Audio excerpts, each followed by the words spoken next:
Love you all. I got a lot of work.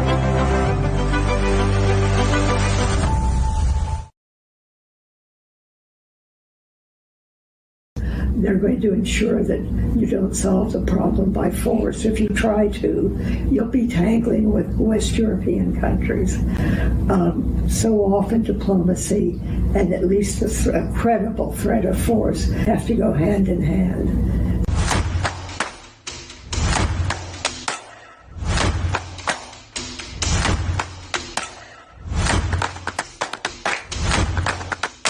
There are all sorts of examples of diplomacy helping to end a conflict.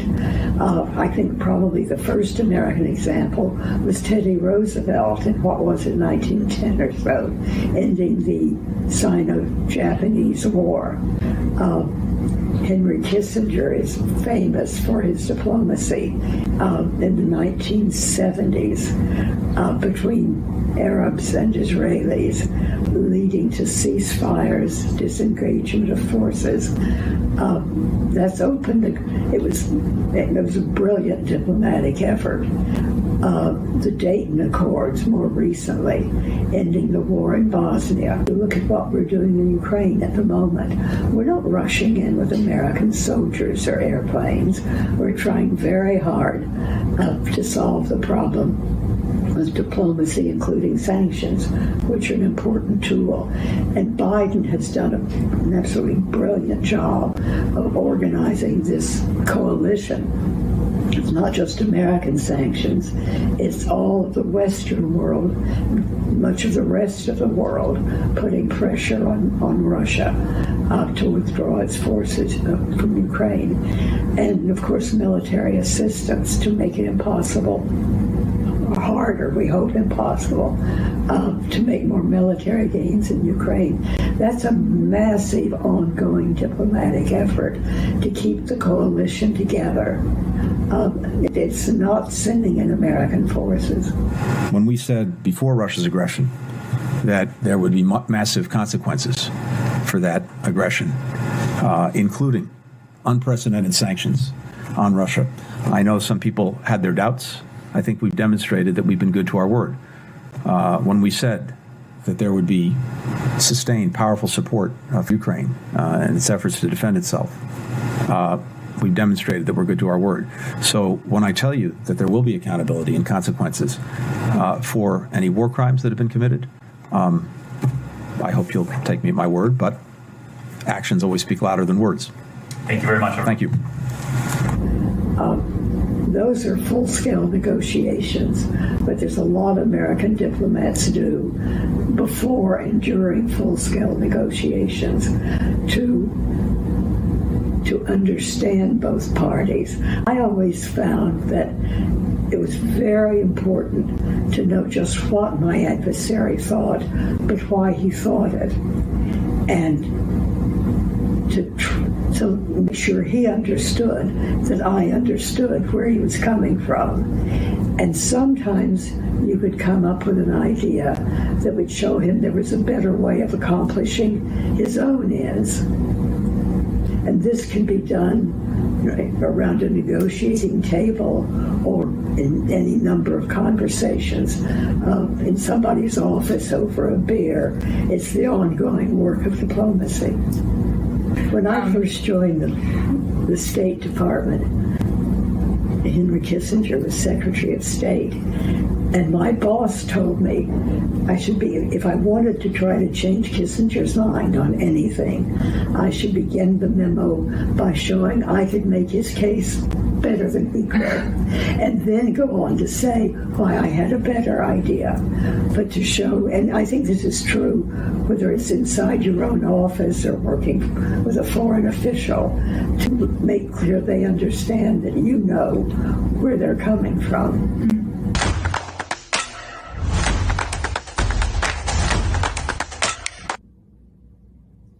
One great missed opportunity was at the beginning of the Bosnian War, or the former Yugoslavia War.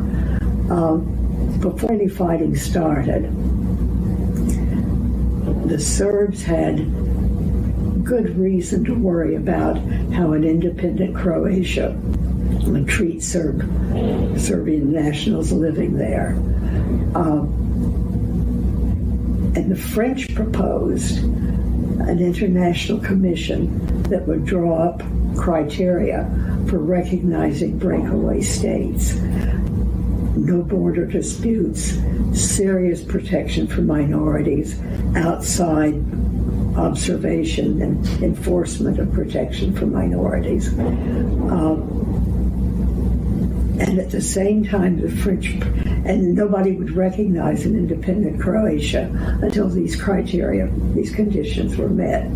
At the same time, the French proposed a quite modest military force, 15,000 European soldiers on the border between Croatia and Serbia. And if we'd done both those things together, we'd have said to Serbia, we know you have a serious problem, and look what we're doing to try to address the root of the problem. And to Croatia, nobody's going to have anything to do with you as an independent state until you address the root of the problem. But we'd also have been saying to the Serbs, see those 15,000 men, soldiers, they're going to ensure that you don't solve the problem by force. If you try to, you'll be tangling with West European countries. So often diplomacy and at least a credible threat of force have to go hand in hand.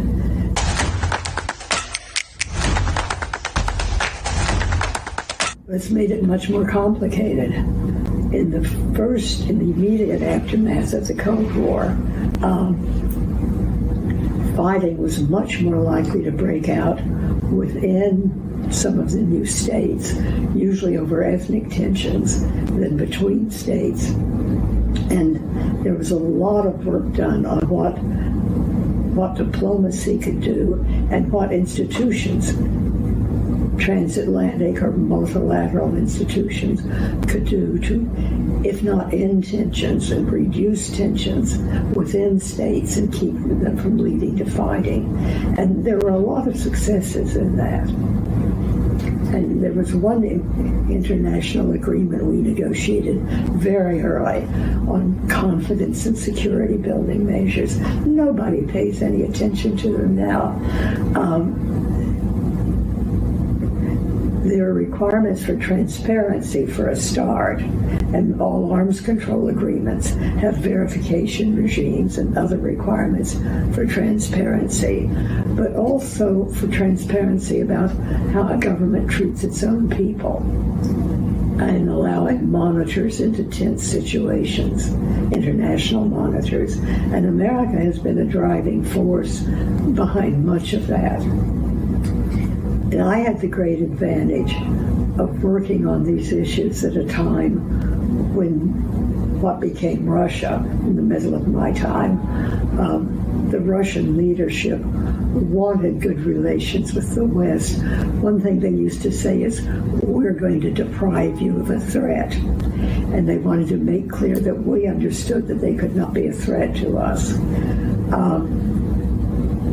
That made my life a lot easier, whether it was negotiating arms control agreements or implementing confidence and security building measures, because the Russians were open to it, and the leaders of the other new countries, or new or newly free countries, were open to it, and because they cared so much about American opinion, Western opinion in general, but especially American good opinion.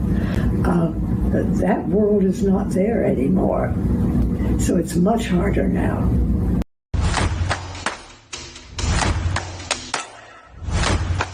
The importance of verification measures and arms control, and arms negotiations, of course, are done by diplomats.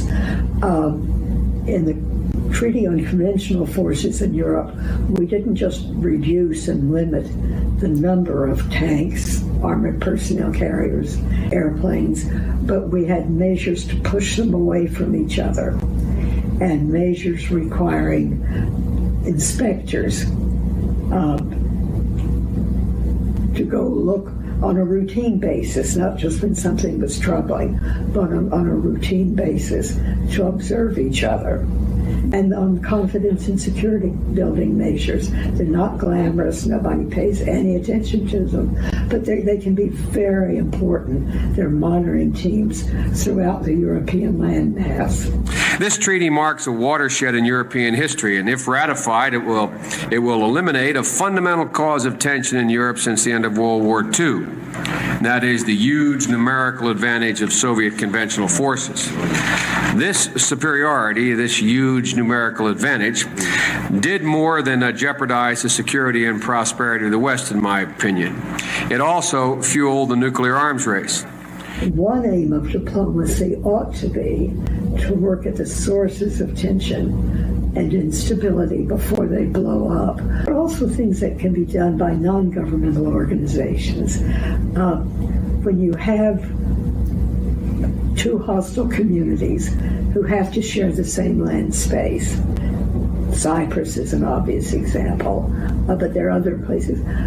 Getting them together to talk about how they collect the garbage, how they organize ambulances going where they need to go.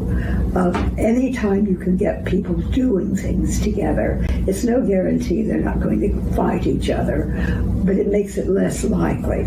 They get to know each other. They have beers after work, that kind of thing.